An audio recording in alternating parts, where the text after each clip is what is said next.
श्री सांब शिवाय नमः। ओम श्री गणेशाय नमः। श्री शिव महापुराण में रुद्र संहिता सृष्टि खंड का 6ठा अध्याय सुनते हैं। महाप्रलय काल में केवल सद्ब्रह्म की सत्ता का प्रतिपादन, उस निर्गुण निराकार ब्रह्म से ईश्वर मूर्ति, सदाशिव का प्राकट्य, सदाशिव द्वारा स्वरूपभूत शक्ति, अंबिका का प्रकटीकरण, उन दोनों के द्वारा उत्तम क्षेत्र काशी या आनंदवन का प्रादुर्भाव, शिव के वामांग से परम पुरुष विष्णु का आविर्भाव तथा उनके सकाश से प्राकृत तत्वों की क्रमशः उत्पत्ति का वर्णन।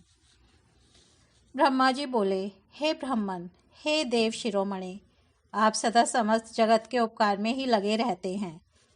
आपने लोगों के हित की कामना से यह बहुत उत्तम बात पूछी है, जिसके सुनने से संपूर्ण लोगों के समस्त पापों का क्षय हो जाता है। उस अनामय शिव तत्व का मैं आपसे वर्णन करता हूँ। शिव तत्व का स्वरूप बड़ा ही उत्कृष्ट और अद्भुत है, जिसे यथार्थ रूप से न मैं जान पाया हूँ, न विष्णु ही जान पाए और न अन्य कोई दूसरा ही जान पाया है। जिस समय यह प्रलय काल हुआ, उस समय समस्त चराचर जगत नष्ट हो गया। सर्वत्र केवल अंधकार ही अंधकार था। न सूर्य ही दिखाई देते थे और अन्य ग्रहों तथा नक्षत्रों का भी पता नहीं था। न चंद्र था, न दिन होता था, न रात ही थी। अग्नि, पृथ्वी, वायु और जल की भी सत्ता नहीं थी। उस समय प्रधान तत्व अव्याकृत प्रकृति से रहित सोना आकाश मात्र शेष था। दूसरे किसी तेज की उपलब्धि नहीं होती थी। अदृष्ट आदि का भी अस्तित्व नहीं था। शब्द और स्पर्श भी साथ छोड़ चुके थे। गंध और रूप की भी अभिव्यक्ति नहीं होती थी। रस का भी अभाव हो गया था और दिशाओं का भी ज्ञान नहीं होता था। इस प्रकार सब और निरंतर सूची भेद्य घोर अंधकार फैला हुआ था। उस समय तत्सद ब्रह्म, इस श्रुति में जो सत सुना जाता है, एकमात्र वही शेष था। जब यह, वह, ऐसा, जो इत्यादि रूप से निर्दिष्ट होने वाला भावात्मक जगत नहीं था, उस समय एकमात्र वह सत्य ही शेष था, जिसे योगी जन अपने हृदय आकाश के भीतर निरंतर देखते रहते हैं। वह सत्तत्व मन का विषय नहीं है। वाणी की भी वहां तक कभी पहुंच नहीं होती। वह नाम तथा रूप रंग से भी शून्य है। न वह स्थूल है, न कृश है, न ह्रस्व है, न दीर्घ है, न लघु है और न गुरु ही है। उसमें न कभी वृद्धि होती है और न ह्रास ही होता है। श्रुति भी उसके विषय में चकित भाव से है इतना ही कहती है, अर्थात उसकी सत्ता मात्र का ही निरूपण कर पाती है। उसका कोई विशेष विवरण देने में असमर्थ हो जाती है। वह सत्य, ज्ञान स्वरूप, अनंत, परमानंदमय, परम ज्योति ही स्वरूप, अप्रमेय, आधार रहित, निर्विकार, निराकार, निर्गुण, योगी गम्य, सर्वव्यापी, सबका एकमात्र कारण, निर्विकल्प, निरारंभ, माया शून्य, उपद्रव रहित, अद्वितीय, अनादि, अनंत, संकोच विकार से शून्य तथा चिन्मय है। जिस पर ब्रह्म के विषय में ज्ञान और अज्ञान से पूर्ण उक्तियों द्वारा इस प्रकार ऊपर बताए अनुसार विकल्प किए जाते हैं, उसने कुछ काल के बाद सृष्टि का समय आने पर द्वितीय होने की इच्छा प्रकट की। उसके भीतर एक से अनेक होने का संकल्प उदित हुआ। तब उस निराकार परमात्मा ने अपनी लीला शक्ति से अपने लिए मूर्ति आकार की कल्पना की। वह मूर्ति संपूर्ण ऐश्वर्य गुणों से संपन्न, सर्वज्ञानमयी, शुभ स्वरूपा, सर्वव्यापिनी, सर्वरूपा, सर्वदर्शिनी, सर्वकारिणी, सबकी एकमात्र वंदनीय, सर्वाद्या, सब कुछ देने वाली और संपूर्ण संस्कृतियों का केंद्र थी। उस शुद्ध रूपिणी ईश्वर मूर्ति की कल्पना करके वह अद्वितीय, अनादि, अनंत, सर्वप्रकाशक, चिन्मय, सर्वव्यापी और अविनाशी परब्रह्म अंतर्हित हो गया। जो मूर्ति रहित परब्रह्म है, उसी की मूर्ति चिन्मय आकार भगवान सदा शिव है। अर्वाचीन और प्राचीन विद्वान उन्हीं को ईश्वर कहते हैं। उस समय एकाकी रहकर स्वेच्छानुसार विहार करने वाले उन सदाशिव ने अपने विग्रह से स्वयं ही एक स्वरूपभूता शक्ति की दृष्टि की, जो उनके अपने श्री अंग से कभी अलग होने वाली नहीं थी। उस पराशक्ति को प्रधान, प्रकृति, गुणवती, माया, बुद्धि तत्व की जननी तथा विकार रहित बताया गया है। वह शक्ति अंबिका कही गई है। उसी को प्रकृति, सर्वेश्वरी, त्रिदेव जननी, नित्या और मूल कारण भी कहते हैं। सदाशिव द्वारा प्रकट की गई उस शक्ति की 8 भुजाएं हैं। उस शुभ लक्षणा देवी के मुख की शोभा विचित्र है। वह अकेली ही अपने मुखमंडल में सदा पूर्णिमा के 1 सहस्त्र चंद्रमाओं की कांति धारण करती है। नाना प्रकार के आभूषण उसके श्री अंगों की शोभा बढ़ाते हैं। वह देवी नाना प्रकार की गतियों से संपन्न है और अनेक प्रकार के अस्त्र शस्त्र धारण करती है। उसके नेत्र खिले हुए कमल के समान जान पड़ते हैं। वह अचिंत्य तेज से जगमगाती रहती है। वह सबकी योनि है और सदा उद्यमशील रहती है। एकाकिनी होने पर भी वह माया संयोग वशात अनेक हो जाती है। वे जो सदाशिव हैं उन्हें परम पुरुष, ईश्वर, शिव, शंभु और अनीश्वर कहते हैं। वे अपने मस्तक पर आकाश गंगा को धारण करते हैं। उनके भाल देश में चंद्रमा शोभा पाते हैं। उनके 5 मुख हैं और प्रत्येक मुख में 3 नेत्र हैं। 5 मुख होने के कारण वे पंचमुख कहलाते हैं। उनका चित्त सदा प्रसन्न रहता है। वे 10 भुजाओं से युक्त और त्रिशूलधारी हैं। उनके श्री अंगों की प्रभा कर्पूर के समान श्वेत गौर है। वे अपने सारे अंगों में भस्म रमाए रहते हैं। उन काल रूपी ब्रह्म ने एक ही समय शक्ति के साथ शिवलोक नामक क्षेत्र का निर्माण किया था।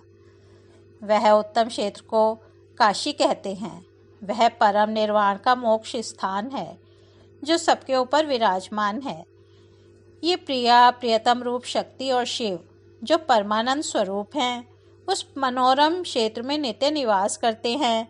वह काशीपुरी परमानंद रूपिणी है।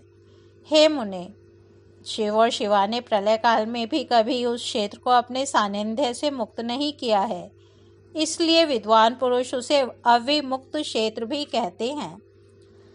वह क्षेत्र आनंद का हेतु है, इसलिए पिनाकधारी शिव ने पहले उसका नाम आनंद वन रखा था। उसके बाद वह अविमुक्त के नाम से प्रसिद्ध हुआ। हे देवर्षि, एक समय उस आनंद वन में रमण करते हुए शिवा और शिव के मन में यह इच्छा हुई कि सृष्टि चालन का महान भार किसी दूसरे पुरुष की भी सृष्टि करनी चाहिए, जिस पर सृष्टि संचालन का महान भार रखकर हम दोनों केवल काशी में रहकर इच्छानुसार विचरण करें और निर्वाण धारण करें। वही पुरुष हमारे अनुग्रह से सदा सबकी सृष्टि करे, वही पालन करे और अंत में वही सबका संहार भी करे। यह चित्त एक समुद्र के समान है। इसमें चिंता की उत्ताल तरंगे उठ उठकर इसे चंचल बनाए रखती हैं। इसमें सत्वगुण रूपी रत्न, तमोगुण रूपी ग्राहा और रजोगुण रूपी मूंगे भरे हुए हैं। इस विशाल चित्त समुद्र को संकुचित करके हम दोनों उस पुरुष के प्रसाद से आनंद कानन काशी में सुखपूर्वक निवास करें। यह आनंदवन वह स्थान है जहाँ हमारी मनोवृत्ति सब ओर से सिमटकर इसी में लगी हुई है तथा जिसके बाहर का जगत चिंता से आतुर प्रतीत होता है। ऐसा निश्चय करके शक्ति सहित सर्वव्यापी परमेश्वर शिव ने अपने वाम भाग के 10वें अंक पर अमृत का सिंचन किया। वहां उसी समय एक पुरुष प्रकट हुआ जो तीनों लोकों में सबसे अधिक सुंदर था। वह शांत था। उसमें सत्वगुण की अधिकता थी। वह गंभीरता का अथाह सागर था। मुने, क्षमा गुण से युक्त उस पुरुष के लिए ढूंढने पर भी कहीं कोई उपमा नहीं मिलती थी। जिसकी कांति इंद्रनील मणि के समान श्याम थी, उसके अंग अंग से दिव्य शोभा छिटक रही थी और नेत्र प्रफुल्ल कमल के समान शोभा पा रहे थे। उसके श्री अंगों पर सुवर्ण सदृश कांति वाले 2 सुंदर रेशमी पीतांबर शोभा दे रहे थे। किसी से भी पराजित न होने वाला वह वीर पुरुष अपने प्रचंड भुजदंडों से सुशोभित हो रहा था। तदनंतर उस पुरुष ने परमेश्वर शिव को प्रणाम करके कहा, हे स्वामिन, मेरे नाम को निश्चित कीजिए और काम बताइए। उस पुरुष की यह बात सुनकर महेश्वर भगवान शंकर हंसते हुए मेघ के समान गंभीर वाणी में उससे कहने लगे। शिवजी बोले, हे वत्स, व्यापक होने के कारण तुम्हारा विष्णु नाम विख्यात होगा। इसके अतिरिक्त और भी बहुत से नाम होंगे जो भक्तों को सुख देने वाले होंगे। तुम सुस्थिर होकर उत्तम तप करो, क्योंकि वही समस्त कार्यों का साधन है। ऐसा कहकर भगवान शिव ने श्वास मार्ग से श्री विष्णु को वेदों का ज्ञान प्रदान किया। तदनंतर अपनी महिमा से कभी च्युत न होने वाले श्री हरि भगवान शिव को प्रणाम करके बहुत बड़ी तपस्या करने लगे और शक्ति सहित परमेश्वर शिव भी पार्षद गणों के साथ वहां से अदृश्य हो गए। 12,000 दिव्य वर्षों तक तपस्या करने के पश्चात भी विष्णु अपने अभीष्ट फल स्वरूप सर्वस्व देने वाले भगवान शिव का दर्शन प्राप्त न कर सके। तब विष्णु को बड़ा संदेह हुआ। उन्होंने हृदय में शिव का स्मरण करते हुए सोचा कि अब मुझे क्या करना चाहिए। इसी बीच शिव की मंगलमयी आकाशवाणी हुई कि संदेह दूर करने के लिए पुनः तपस्या करनी चाहिए। शिव की उस वाणी को सुनकर विष्णु ने ब्रह्म में ध्यान को अवस्थित कर पुनः दीर्घ काल तक अत्यंत कठिन तपस्या की। तदनंतर ब्रह्म की ध्यान अवस्था में ही विष्णु को बोध हो आया और वे प्रसन्न होकर यह सोचने लगे कि अरे, वह महान तत्व है क्या। उस समय शिव की इच्छा से तपस्या के परिश्रम में निरत विष्णु के अंगों से अनेक प्रकार की जलधाराएं निकलने लगी। हे महामुने, उस जल से सारा सुना आकाश व्याप्त हो गया। वह ब्रह्म रूप जल अपने स्पर्श मात्र से सब पापों का नाश करने वाला सिद्ध हुआ। उस समय थके हुए परम पुरुष विष्णु मोहित होकर दीर्घ काल तक बड़ी प्रसन्नता के साथ उसमें सोते रहे। नार अर्थात जल में शयन करने के कारण ही उनका नाम नारायण, यह श्रुति सम्मत नाम प्रसिद्ध हुआ। उस समय उन परम पुरुष नारायण के अतिरिक्त दूसरी कोई प्रकृत वस्तु नहीं थी। उसके बाद ही उन महात्मा नारायण देव से यथा समय सभी तत्व प्रकट हुए। हे महामते, हे विद्वान, मैं उन तत्वों की उत्पत्ति का प्रकार बता रहा हूँ। सुनिए। प्रकृति से महतत्व प्रकट हुआ और महतत्व से सत्वादि तीनों गुण। इन गुणों के भेद से ही त्रिविध अहंकार की उत्पत्ति हुई। अहंकार से 5 तन्मात्राएं हुई और उन तन्मात्राओं से 5 भूत प्रकट हुए। उसी समय ज्ञानेंद्रियों और कर्मेंद्रियों का भी प्रादुर्भाव हुआ। हे मुनि श्रेष्ठ, इस प्रकार मैंने आपको तत्वों की संख्या बताई है। इनमें से पुरुष को छोड़कर शेष सारे तत्व प्रकृति से प्रकट हुए हैं, इसलिए सबके सब जड़ हैं। तत्वों की संख्या 24 है। उस समय एकाकार हुए 24 तत्वों को ग्रहण करके वे परम पुरुष नारायण भगवान शिव की इच्छा से ब्रह्मरूप जल में सो गए। इस प्रकार श्री शिव महापुराण के अंतर्गत द्वितीय रुद्र संहिता के प्रथम खंड में सृष्टि उपाख्यान का विष्णु उत्पत्ति वर्णन नामक 6वां अध्याय पूर्ण हुआ। अब हम 7वां अध्याय सुनते हैं। भगवान विष्णु की नाभि से कमल का प्रादुर्भाव, शिवेच्छा से ब्रह्मा जी का उससे प्रकट होना, कमल नाल के उद्गम का पता लगाने में असमर्थ ब्रह्मा का तप करना, श्री हरि का उन्हें दर्शन देना, विवादग्रस्त ब्रह्मा विष्णु के बीच में अग्नि स्तंभ का प्रकट होना तथा उसके और छोर का पता न पाकर उन दोनों का उसे प्रणाम करना। ब्रह्मा जी बोले, हे देवर्षि, जब नारायण देव जल में शयन करने लगे उस समय उनकी नाभि से भगवान शंकर की इच्छा से सहसा एक विशाल तथा उत्तम कमल प्रकट हुआ। उसमें असंख्य नालदंड थे। उसकी कांति कनेर के फूल के समान पीले रंग की थी तथा उसकी लंबाई और ऊंचाई भी अनंत योजन थी। वह कमल करोड़ों सूर्यों के समान प्रकाशित, सुंदर, संपूर्ण, तत्वों से युक्त, अत्यंत अद्भुत, परम रमणीय, दर्शन के योग्य तथा सबसे उत्तम था। तत्पश्चात कल्याणकारी परमेश्वर साम सदाशिव ने पूर्ववत प्रयत्न करके मुझे अपने दाहिने अंग से उत्पन्न किया। हे मुने, उन महेश्वर ने मुझे तुरंत ही अपनी माया से मोहित करके नारायण देव के नाभि कमल में डाल दिया और लीला पूर्वक मुझे वहां से प्रकट किया।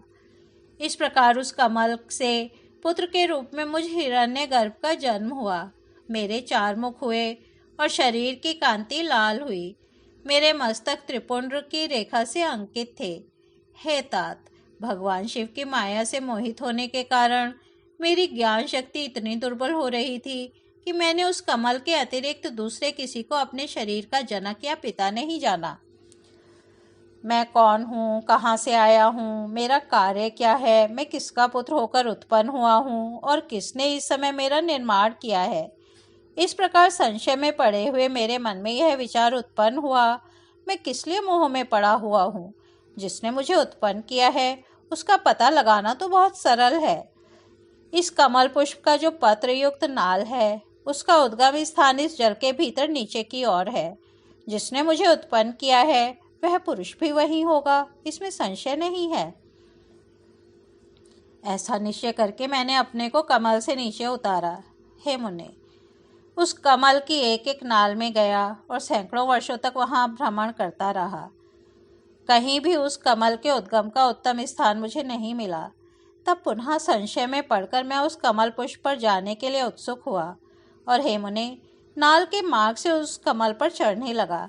इस तरह बहुत ऊपर जाने पर भी मैं उस कमल के कोश को न पा सका। उस दशा में मैं और भी ज्यादा मोहित हो उठा। मुझे नाल मार्ग से भ्रमण करते हुए पुनः सैकड़ों वर्ष व्यतीत हो गए, किंतु उसका कोई पता न चल सका। तब मैं मोहित, किम कर्तव्य विमूढ़ होकर एक क्षण वहीं रुक गया। हे मुने, उस समय भगवान शिव की इच्छा से परम मंगलमयी तथा उत्तम आकाशवाणी प्रकट हुई, जो मेरे मोह का विध्वंस करने वाली थी।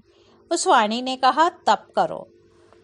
उस आकाशवाणी को सुनकर मैंने अपने जन्मदाता पिता का दर्शन करने के लिए उस समय पुनः प्रयत्न पूर्वक 12 वर्षों तक घोर तपस्या की। तब मुझ पर अनुग्रह करने के लिए ही 4 भुजाओं और सुंदर नेत्रों से सुशोभित भगवान विष्णु वहां सहसा प्रकट हो गए। उन परम पुरुष ने अपने हाथों में शंख, चक्र, गदा और पद्म धारण कर रखे थे। उनके सारे अंग सजल जलधर के समान श्याम कांति से सुशोभित थे। उन परम प्रभु ने सुंदर पीतांबर पहन रखा था। उनके मस्तक आदि अंगों में मुकुट आदि महामूल्यवान आभूषण शोभा पा रहे थे। उनका मुखारविंद प्रसन्नता से खिला हुआ था। मैं उनकी छवि पर मोहित हो रहा था। वे मुझे करोड़ों कामदेवों के समान मनोहर दिखाई दिए। उन चतुर्भुज भगवान विष्णु का वह अत्यंत सुंदर रूप देखकर मुझे बड़ा आश्चर्य हुआ। वे सांवली और सुनहरी आभा से उद्भासित हो रहे थे। उस समय उन सत्सत्व स्वरूप सर्वात्मा महाबाहु नारायण देव को वहां उस रूप में अपने साथ देखकर मुझे बड़ा हर्ष हुआ। मैं उस समय प्रभु शंभु की लीला से मोहित हो रहा था, इसलिए मैं अपने उत्पन्न करने वाले को न जानकर अति हर्षित होकर उनसे कहने लगा।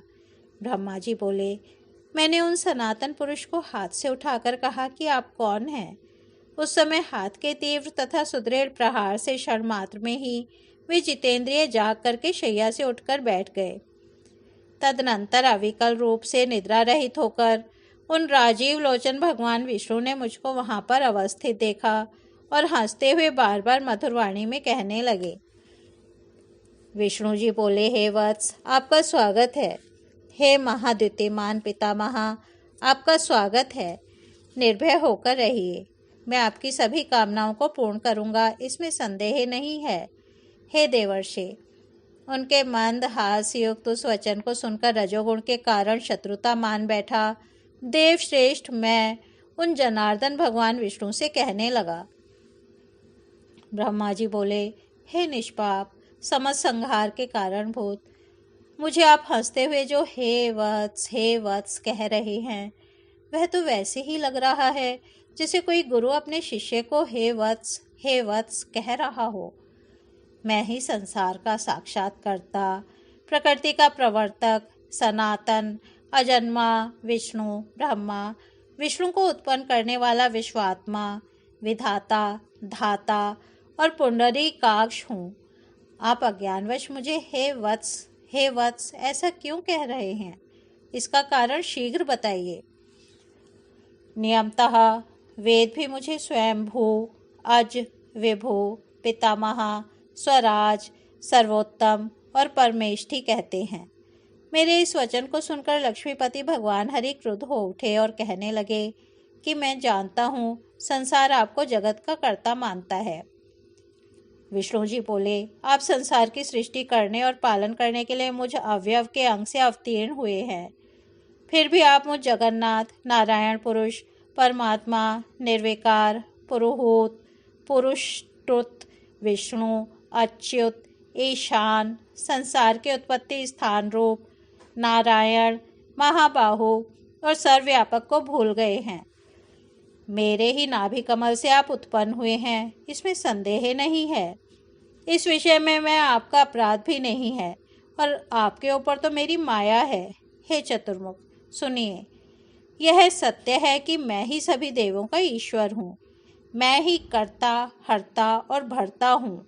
मेरे समान अन्य शक्तिशाली कोई देव नहीं है। हे पितामह, मैं ही परब्रह्म तथा परम तत्व हूँ। मैं ही परम ज्योति और वह परमात्मा विभु हूँ। इस जगत में आज जो यह सब चराचर दिखाई दे रहा है और सुनाई पड़ रहा है, हे चतुर्मुख, यह जो कुछ भी है वह मुझ में व्याप्त है, ऐसा आप जान लें। मैंने ही सृष्टि के पहले जगत के 24 अव्यक्त तत्वों की रचना की है। उन्हीं तत्वों से प्राणियों के शरीर धारक अणुओं का निर्माण होता है और क्रोध, भय आदि षट गुणों की सृष्टि हुई है। मेरे प्रभाव और मेरी लीला से ही आपके अनेक अंग हैं। मैंने ही बुद्धि तत्व की सृष्टि की है और उसमें 3 प्रकार के अहंकार उत्पन्न किए हैं। तदनंतर उससे रूप, रस, गंध, शब्द, स्पर्श, इन 5 तन्मात्राओं मन एवं चक्षु, जिह्वा, घ्राण, श्रोत्र तथा त्वचा, इन 5 ज्ञानेंद्रियों और वाक, पाणी, पाद, वायु, उपस्थ, इन 5 कर्मेंद्रियों, क्षिति, जल, पावक, गगन और वायु, इन 5 महाभूतों तथा अन्य सभी भौतिक पदार्थों की रचना लीला से ही की है। हे प्रजापते, हे ब्राह्मण, ऐसा जानकर आप मेरी शरण में आइए। मैं सभी दुखों से आपकी रक्षा करूंगा, इसमें संशय नहीं है।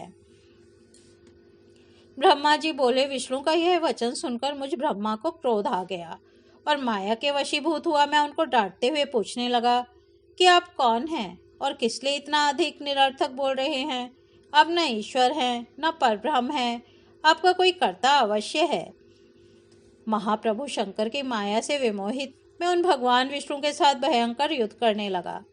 उस प्रलयकालीन महासमुद्र के मध्य रजोगुण के कारण परस्पर बढ़ी शत्रुता से हमारा और विष्णु का रोमांचकारी युद्ध होने लगा। इसी बीच हम दोनों के छिड़े विवाद को शांत करने के लिए और ज्ञान प्रदान करने के लिए हम दोनों के सामने ही एक लिंग प्रकट हुआ। वह लिंग अग्नि की प्रचंड 1000 ज्वालाओं से भी अधिक ज्वाला समूहों वाला, सैकड़ों कालाग्नियों के समान कांतिमान, क्षय एवं वृद्धि से रहित, आदि, मध्य और अंत से विहीन था। वह उपमा रहित, अनिर्देश्य, बिना किसी के द्वारा उपस्थित, अव्यक्त और विश्वास सर्जक था।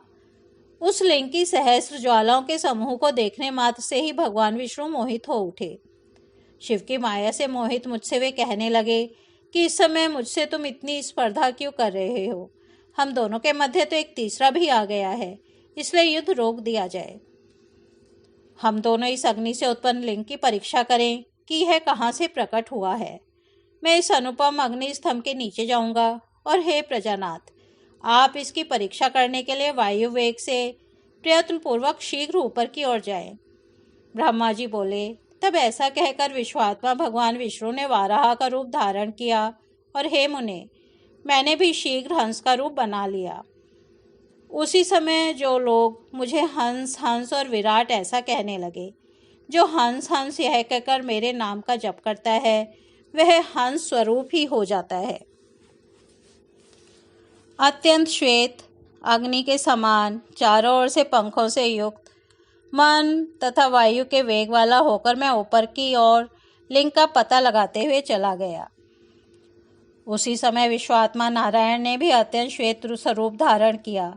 10 योजन चौड़े, 100 योजन लंबे मेरु पर्वत के समान शरीर वाले, श्वेत तथा अत्यंत तेज दाढ़ों से युक्त, प्रलयकालीन सूर्य के समान कांतिमान, दीर्घ नासिका से सुशोभित, भयंकर घुर घुर की ध्वनि करने वाले, छोटे छोटे पैरों से युक्त, विचित्र अंगों वाले, विजय प्राप्त करने की इच्छा से परिपूर्ण, दृढ़ तथा अनुपम वाराह का स्वरूप धारण करके वे भगवान विष्णु भी अत्यंत वेग से उसके नीचे की ओर गए। इस प्रकार रूप धारण कर भगवान विष्णु 1000 वर्ष तक नीचे की ओर ही चलते रहे। उसी समय से पृथ्वी आदि लोकों में श्वेत वाराह नामक कल्प का प्रादुर्भाव हुआ। हे देवर्षि, यह मनुष्यों की काल गणना की अवधि है।